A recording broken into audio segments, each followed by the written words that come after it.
আসসালামু আলাইকুম। হালাল শেখ এটি আপনাদের জন্য নিয়ে এসেছে জাপানিজ ক্লথেস লাইন।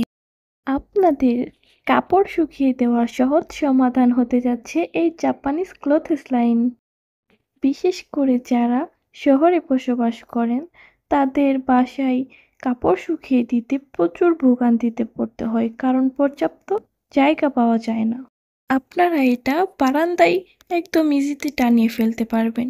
যদি কারো বারান্দা না থাকে তারা রুমের ভিতরে এটি সেট করতে পারবেন। এটা এতটা চমৎকার একটি প্রোডাক্ট, আপনারা জানলে খুশি হবেন যে আপনাদের যখন ইচ্ছা এই দড়িটা সম্পূর্ণ আপনারা খুলে ইউজ করতে পারবেন। এবং আপনারা যদি চান যে এখন আপনারা কাপড় শুকিয়ে দিবেন না, তখন আপনারা এই দড়িটা আবার ভিতরে ঢুকিয়ে রাখতে পারবেন। জাস্ট ১ মিনিটের ভিতরেই আপনারা এই দড়িটা বক্সের ভিতরে ঢুকিয়ে ফেলতে পারবেন। কি অবাক মনে হচ্ছে নাকি? অবাক তো হওয়ারই কথা। আপনারা ভিডিওতে হাতে যে হুকটি দেখতে পাচ্ছেন দুটো, এগুলো হচ্ছে দেয়ালের এক পাশে লাগাবেন। লাগানোর পর দেয়ালের আরেক পাশে লাগাবেন সাদা বক্সটি। সাথে ২টি স্টিকার পেয়ে যাবেন এবং একটি আঠা দিয়ে দিবে।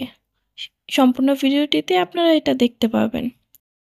কিছু অংশ ড্রিল করে লাগাতে হবে দেয়ালে, আর কিছু অংশ আঠা দিয়ে লাগাতে হবে। এই যে দেখুন সেই গ্লুটা, এটা হচ্ছে স্টিকারের সাথে লাগাতে হবে। এটা যে শুধু শহরের মানুষদের জন্য উপকারী তা কিন্তু নয়। গ্রামে বৃষ্টির দিনে বাহিরে যখন কাপড় শুকাতে না পারেন, তারাও কিন্তু রুমের ভিতরে এটা সেট করতে পারবেন। এর সাথে আপনারা সবকিছুই পেয়ে যাবেন, যাবতীয় গ্লু, তারপর হচ্ছে স্টিকার এবং ড্রিল করার পরে যে ক্লিপ, তারপর হচ্ছে লোহা, যা যা লাগাবেন সবকিছুই এটার সাথে আপনারা পেয়ে যাবেন।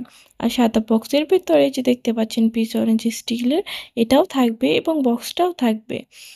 আর এটার জন্য আপনারা কিভাবে সেট করতে হবে তা যদি দেখতে চান, তাহলে আমরা ইনশাল্লাহ দেখিয়ে দেব। তবে আপনাদের কমেন্টে জানাতে হবে। আপনারা যদি দেখতে চান কিভাবে এটা দেয়ালে সেট করতে হয়, তাহলে অবশ্যই আমাদের কমেন্ট করে জানাবেন।